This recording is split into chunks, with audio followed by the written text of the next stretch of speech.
Hello and welcome back. I am wearing the exact same shirt, sitting in the exact same place, but that's okay. So today we're going to talk a little bit about my felony. So basically, the basic gist of my felony is I got charged with tampering with a witness in a federal investigation. I was a young kid, I was angry, and I told somebody that I was going to hurt them. Would I ever have actually hurt them? No. Basically an idle threat. Being a stupid teenager, I'm sure that everybody has made an idle threat before. And, you know, it was just that. It was just a threat. And, you know, the woman, obviously, didn't take it as just a child being pissed off, basically. So, my case got picked up by the feds. I was arrested, thrown in jail, and it was a good time. So basically what happened was the day that I got arrested, I got a phone call, and it was on my cell phone. It was back in the day when you had flip phones, and, so, I flipped it open thinking I was all cool. I was like, "Bacha! Hello." It was a restricted number, and it was the police. It was the ATF, actually. I can't give out their names, obviously, but it was an agent who called me. And they told me that they were going to arrest me.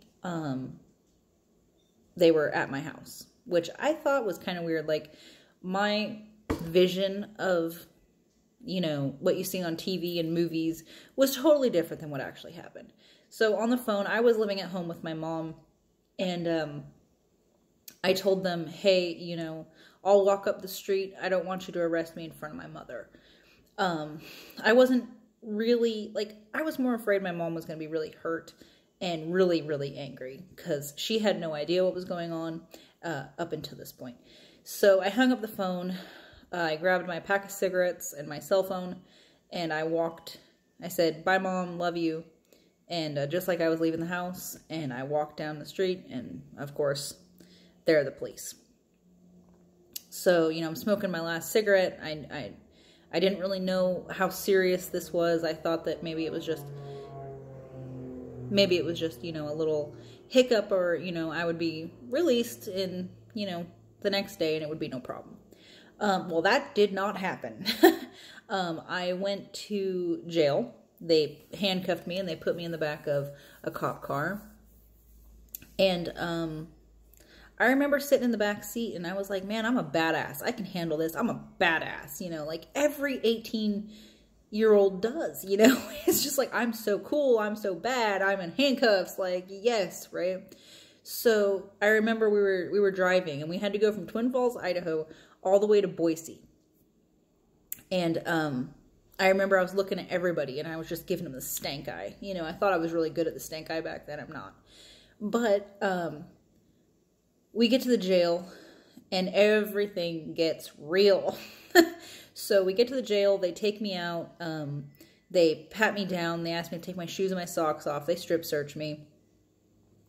First, I was waiting there for forever for a female guard. So they get all their stuff done, they hand me my jailhouse orange, and they send me on my way. And I remember I was walking down this little hallway, and this is a federal holding facility, so there really wasn't that many people. There was a lot of men. There was not that many females. But I was walking down the hallway, and these people were saying, "Bring the boy in here." Like, everyone thought I was a dude, and I was like, okay, don't put me in there. Like, shit is gonna get real if you put me in there. So, they take me down to my pod, they put me in there. There's 4 other women in there. I'm sorry. One got released that same day. And I'm sitting in there, and I just lost my mind. Like, I was really trying not to let anyone know. I'd watched a lot of movies. I was trying not to let anyone know that I was weak or that I was upset in any way. So, we're in the jail, and this Asian woman is watching Telemundo. And I remember thinking to myself, I'm like, why are you watching Telemundo? Like, you're Asian. And, she was not a nice person. Let's just put it that way. So anyways, a couple of days go by, 3 days, I believe, and I am really losing my mind. I mean, it's when people say that, you know, you have to be strong-minded in there, you really do, because, I mean, it got to the point I had nothing to do. I was taking 3 showers a day. I would take one when I first woke up, I would take one in the afternoon, I'd take one before I went to sleep. And then I realized, hey, okay, I need to keep my mind occupied. That's what needs to happen. So I was writing down the hours, the months, the days, the hours, all the way down to the minutes of how long it was going to be until I turned 25. And, you know, that went well. So a couple of days later, they come and they get me, and they're going to take me up to Boise. Or, I'm sorry, I was in Mountain Home. They were going to take me all the way up to Boise. And so I'm getting transported in this van. There's one other person. They take me into the federal courthouse. You know, they ask me for my name. They tell me what my charges are. And they OR'd me. Which, for those of you who don't know, OR is released on your own recognizance. So, you know, again, thinking I'm Billy Badass, I'm just like, oh, wow, I'm not going to get in any trouble. This is great. I'm fine. Nothing's going to happen to me. You know, I'm just a stupid kid. So they take me back to the jail. I get my stuff. And I remember eating a thing of Pringles on the way back to my house. At this point, I wasn't allowed to actually go back to my house, which that's another video. So I'm sitting there, and I think a month had gone by. Hadn't contacted anybody. Hadn't contacted my lawyer. Hadn't contacted nobody. Finally, one day, I'm like, you know, maybe I should call my lawyer. So I call my lawyer, and he's like, man, you really should have called me, you know, 3 weeks ago, because you're looking at 20 years in prison. 20 years for somebody who had no criminal history. 20 years. I lost my ever-loving mind again. And this time, I'm at home. I'm in the free world. It didn't matter. It did to me. And I remember I was like, oh my God, 20 years for somebody who doesn't have any criminal history? Like, what? What? And I remember it was just the absolute hardest thing I think I've ever had to deal with. I was devastated. I mean, I was 19 years old at this time. 20 years I was looking at. By the time I got out of prison, I was going to be a full-blown adult. Like, I was like, oh my God, what is happening right now? So I arranged to get to Boise so that I can go and meet with my lawyer. We get there, I go upstairs, and I'm like, what the actual F are you talking about right now? 20 years in prison? I can't do 20 years in prison. I barely was able to do a week and a half in jail. Like, I don't know what you're talking about right now. This is crazy. Why would they even put that much time on me? Okay, so he tells me that they used traffic tickets against me. I was like, traffic tickets? That's not criminal. Like, what are you talking about? And he told me that they were using a driving without privileges and a driving with no insurance against me. So that put 2 strikes against me instead of 0. And I just couldn't believe it. I was like, what? Who uses traffic in a case like this? Like, I don't understand. So I went from looking at 6 years for no criminal history to looking at 20 years for traffic tickets that I paid. I didn't even go to court for, I just paid them. Anyways, so I left there and I was just shattered. That's the best way to describe it. I mean, I was looking at 20 years in prison for something that I didn't think was a big deal. Like, I really didn't. And, a couple of months go by, lawyer's calling me. He's telling me, hey, your court date is, I don't even remember when my court date was, but you need to be in Boise. So, I make arrangements to get to Boise. My aunt actually took me.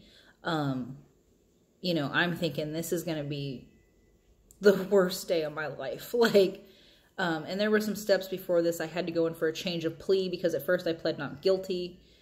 I went in for a change of plea, I pleaded guilty because I did write the letter.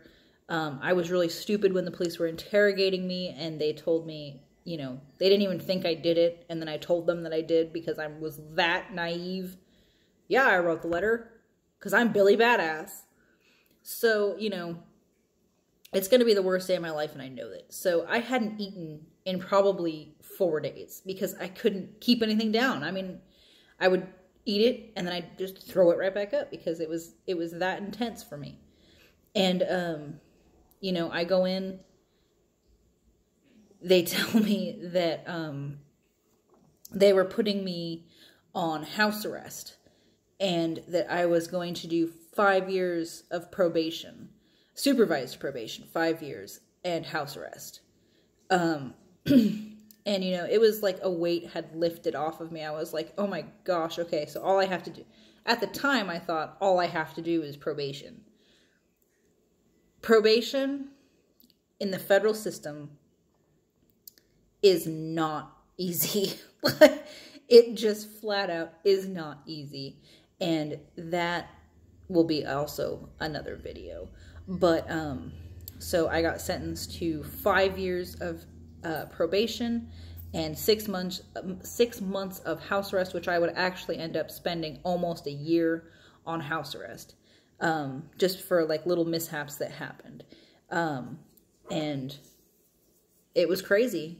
I've been off of all sort of supervised release for